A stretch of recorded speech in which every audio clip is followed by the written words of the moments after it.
Well, for more on this story, Tim Dawson joins us live from London. He's the Deputy General Secretary at the International Federation of Journalists. Tim, thank you for coming on. Why do you think so many journalists have been killed? And do you think they're being actively targeted, or are they being caught up here? It's very difficult to ignore the likelihood that they're being deliberately targeted. If you look at the mortality rate amongst journalists, well over 10%. Combat troops don't generally suffer a mortality rate above 2 or 3%. And if you compare journalists to other occupational groups in Gaza, 4 or 5 times a greater proportion have died than, say, medical professionals who are clearly in the front line.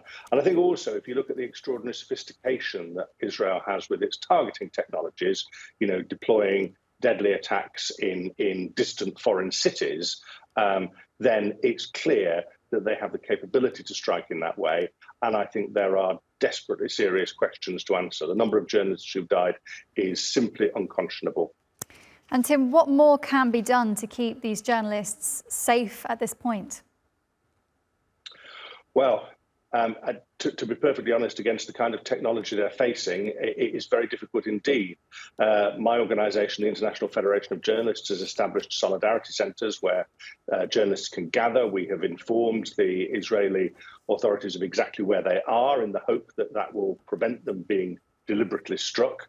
And we can continue to put pressure on international institutions like the International Criminal Court to take these deaths seriously and to investigate them and to subject them to full judicial scrutiny. And in terms of the sorts of conditions that they're facing there, what would you say that looks like at the moment?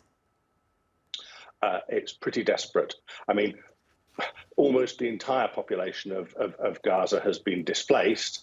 The journalists are living, almost all of them are living in tents, makeshift structures, to be perfectly honest.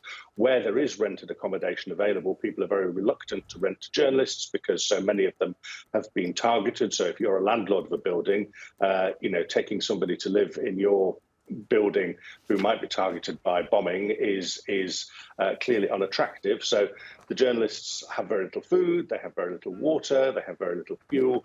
They're living in very unsatisfactory tents. The International Federation of Journalists has been trying very hard, supplying food and bedding and blankets to try and keep people going. And it has to be said, journalists in Gaza have shown extraordinary bravery and steadfastness. I mean, they mostly walk to their assignments carrying their heavy equipment on their shoulders because there is no fuel to travel around by car. So they are doing an extraordinary job with the rest of the world's media locked out, acting as the world's eyes and ears. But they're doing so in circumstances that would test, I think, even the strongest wills. OK, Tim Dawson, thank you so much for joining us live from London there.